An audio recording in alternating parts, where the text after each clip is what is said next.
The Omen is a classic horror film that came out in 1976, so it's coming up on its 50th anniversary. And it's a film that people love partially because it's very scary, and partially because it's kind of campy and funny. But the fact that the film has gone down in American cinematic and cultural history as kind of campy has obscured a little bit the power of its political message. What this film contributed to feminist conversations in the 1970s was a different theory of how patriarchalism could endanger women. Movies like Rosemary's Baby, The Exorcist, later certainly The Shining, were very clear that women put themselves in danger when they allowed a powerful, tyrannical male into their household, into their domestic space. But as you may remember, Gregory Peck, who plays the husband and dad in The Omen, is like the nicest guy in the world. However, in the opening sequence of the film, he makes a decision to lie to his wife about the nature of the baby that they're going to raise together, right? She, Kathy, delivers a child who dies, and without consulting her husband, tells her that the baby he gives her to raise, who's a foundling child, is her real biological child. In the end, she ends up getting killed by this child,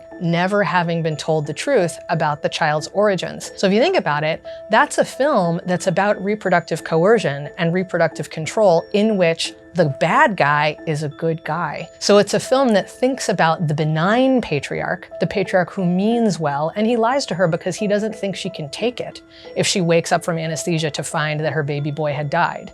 So The Omen, yes, it's kind of schmaltzy and campy and goofy in a lot of ways, but it's also pushing us further than almost any other movie did in the period to think about how well-meaning men, by refusing to acknowledge women's reproductive agency and their right to self-determination, could nevertheless endanger them, hurt them, and even kill them, even when the men themselves might have said that they had their best interests at heart.